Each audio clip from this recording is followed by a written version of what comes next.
والعاقبۃ للمتقین والصلاة والسلام علی سید الانبیاء والمرسلین وعلی آلہ واصحابہ اجمعین اما بعد اعوذ باللہ من الشیطان الرجیم بسم اللہ الرحمن الرحیم قل بفضل اللہ وبرحمتہ فبذلک فلیفرحوا صدق اللہ العظیم وصدق رسولہ النبی الکریم الامین ان اللہ وملائکتہ یصلون علی النبی یا ایہا الذین آمنوا صلوا علیہ وسلموا تسلیما الصلاۃ والسلام علیک یا سیدی یا رسول اللہ۔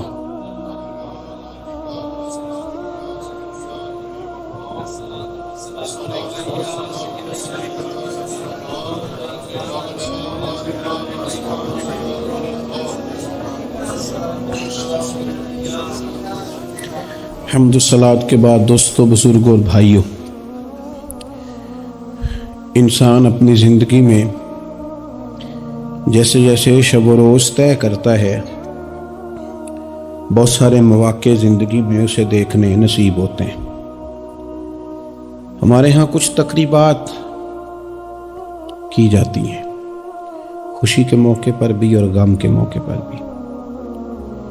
خوشی کی تقریبات بھی پہلے بڑی مختصر، جامع، پروقار اور وزادار ہوتی تھی۔ نکاح کا مطلب ہے دو گواہوں کی موجودگی میں ایجاب و قبول کرنا۔ مختصر سے لوگوں کے بیچ بیٹھ کے نکاح ہو جاتا تھا، مختصر سے لوگ ولیمے کی دعوت کے بعد دعائے خیر پر اپنے اپنے گھروں کو چلے جاتے تھے۔ ہندوستان میں مسلمانوں نے ہندوؤں کو دیکھا کہ وہ مہندی کی رسم کرتے ہیں،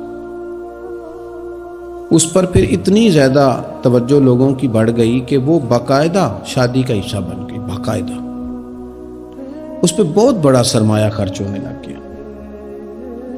پھر اس کے ساتھ ساتھ فی نفس ہی عورت کا ہاتھوں پہ مہندی لگانا تو ناجائز نہیں، لیکن اس میں پھر ایک باقاعدہ تقریب رکھ لینا، پھر مرد عورتوں کا اکٹھے ہونا، پھر ڈھول ڈھمکا ہونا، پھر شور شرابہ ہونا، اس کی شریعت قطعاً اجازت نہیں دیتی۔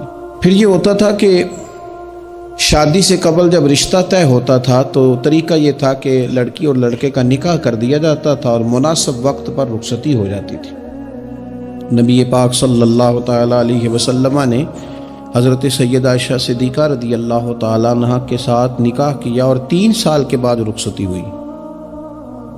چلے بعد میں لوگوں نے اگر نکاح نہ کیا تو پھر کہا کہ نسبت طے کر دی ہے۔ یہ بڑا سونا، اچھا، صاف ستھرا فکرہ تھا۔ اب باقاعدہ اس نام کو منگنی کا نام دے دیا گیا، اور ہم دوسروں کی چال چلتے چلتے اپنی وفاداری بھولتے جا رہے ہیں۔ دیکھا دیکھی نا لوگوں کی، دیکھا دیکھی۔ میرج ہال کا تصور صرف اتنا تھا کہ اب آبادیوں میں جگہ موجود نہیں ہے تو باقاعدہ ایسے ہال بنا لیے جائیں جن میں نکاح آسانی سے ہو جائے، لیکن اب تو مہنگے سے مہنگا ہال، اس میں پھر سہولیات، پھر اس میں آسانیاں، پھر کھانے کی بھرمار اور مختلف ڈشیں۔ یہ سوائے اپنے اوپر بوجھ ڈالنے کے، امیر بوجھ ڈالتے ہیں، غریبوں کو پریشان کرتے ہیں، ان کے بچے دیکھا دیکھی اس چکر میں پڑ جاتے ہیں، حالات سنگینی کا رخ اختیار کر جاتے ہیں۔ منگنی باقاعدہ میرج ہال میں ہونے لگ گئی۔ اللہ تعالیٰ معاف فرمائے تو وہاں بھی مردوں عورتوں کا اختلاط ہے باقاعدہ۔ ابھی اس کا نکاح نہیں ہوا، وہ تو غیر محرم ہے، اس کو انگوٹھی دی جاتی ہے پہنانے کے لیے، اور لڑکا لڑکی کے ہاتھ میں انگوٹھی پہنا رہا ہے۔ ناراض نہ ہونا، حاجی صاحب بھی کھڑے ہوتے ہیں، نمازی صاحب بھی کھڑے ہوتے ہیں، وہ صاحب بھی کھڑے ہوتے ہیں جو مذہبی تقریبات میں آگے آگے دکھائی دیتے ہیں، لیکن یہاں دین ہی نہیں یاد آ رہا۔ کوئی شخص کلام کرنے کو تیار ہی نہیں ہے کہ میاں یہ تو حرام ہے، حرام ہے، اشد حرام۔ جب تک ان کا نکاح نہیں ہو جاتا یہ ایک دوسرے کے لیے محرم نہیں ہے، لیکن کوئی روکنے والا نہیں۔ تقریبات بڑھتی گئیں، بوجھ بڑھتا گیا، بہت بڑا سرمایہ۔ ویسے بھی مسلمان نے کوئی اس کی تو زندگی بڑی بامقصد ہے، اس نے کوئی یہاں الجھ کے تو نہیں نہ رہ جانا۔ پھر اور باتیں بڑی، سالگرہ ایک پورا وتیرہ اختیار کر گئی ہے، گھروں کے اندر سرائیت کر گئی ہے سالگرہ، ایک پوری تقریب بن گئی ہے، ایک پورا خرچہ لے گئی ہے وہ۔ کیا مسلمان اتنے اپنے آپ کو فضول سمجھنے لگے ہیں معاذ اللہ کہ وہ فارغ ہیں جس کام میں جو مرضی ایک ماحول بناؤ، اور پھر چلتے چلتے طرح طرح کی تقریبات اور طرح طرح کے یہ فلانا جشن بہاراں آ گیا ہے، تو یہ اپریل فول آ گیا ہے، تو یہ بیماری نیو ایئر نائٹ کی آ گئی۔ میں نے رات بھی کہا تھا، جس قوم کی بچیاں کشمیر میں روز روتی ہوں وہ جشن منائے گی سڑکوں پہ نکل۔ جن لوگوں کے بھائی برما میں کاٹ دیے جاتے ہوں وہ جشن منائیں گے۔ او خدا کے بندو، لوگوں نے تو تنقید کر کے چپ کر گئے، تنقید کر کے۔ دیکھو جی، عرب شریف والوں نے وہاں سینمے کھلوا دیے، تم تو تنقید کر کے چپ کر گئے نا۔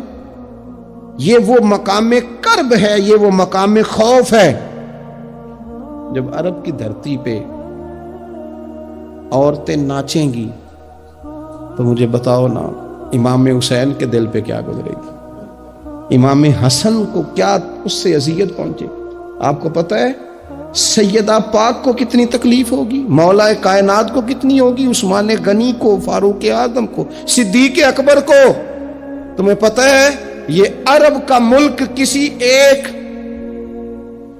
شخص کی حکومت کی جگہ نہیں ہے، یہ کسی خاندان کا نہیں ہے، کسی قبیلے کا نہیں ہے، کسی سیاستدان کا نہیں ہے۔ یہ عرب شریف تو میرے نبی پاک کا وطن ہے۔ اس وطن میں جب گانے باجے ہوں گے، ڈھول ڈھمکے ہوں گے، تماشے ہوں گے، حضور کے قلب نور کو کتنی تکلیف ہوگی۔ اور ہم ہیں کہ مذاق بنا ہوا ہے۔ کہاں ہیں وہ لوگ جو روز کہتے تھے موویاں بنا کے غریب لوگوں کو پکڑ کے کہتے تھے یہ فلانی غلط حرکت کر رہا ہے، یہ فلانی۔ تمہارا فتویٰ غریب کے حق میں اور ہے اور امیر کے حق میں اور ہے۔ اب بھی تو کوئی 2 ویڈیو بنا دو نا کہ یہاں یہ ظلم ہو رہا ہے۔ اور جب سال گزرے تو قومیں اپنا حساب کرتی ہیں، اور میرا اور آپ کا سال وہ گزر رہا ہے جہاں قرضہ زیادہ لے لیا گیا ہے، جہاں قومیں گروی رکھی جا رہی ہیں، جہاں ہمارا ہر پیدا ہونے والا بچہ مقروض پیدا ہوتا ہے، لیکن مزاج بن گیا نا بس مناؤ، جو ملتا ہے اسے مناؤ۔ یہ کس نے شوق پیدا کیا ہمارے بچوں کے اندر روز شادیوں پہ جانے کا، تیار ہو کے جانے کا؟ کس نے شوق پیدا کیا؟ بڑوں نے۔ نہ مانے بزرگ، بڑوں نے شوق پیدا کیا۔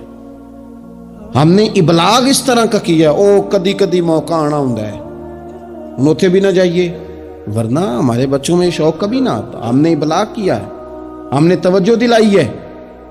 بچے چھٹیاں کر رہے ہیں، یہ ہم پریشان ہیں ان دنوں میں، پیپر بچوں کے قریب ہیں مدرسے کے، اور چوتھے دن کو بچہ درخواست لے کے ویڈیو دیکھنے کا شکریہ۔ اگر آپ چینل پر نئے ہیں تو سبسکرائب کر لیں، اور ساتھ ہی ساتھ بیل آئیکن پر بھی کلک کر دیں تاکہ یوٹیوب ہماری ہر ویڈیو کا نوٹیفیکیشن سب سے پہلے آپ کو بھیج دے۔ جزاک اللہ۔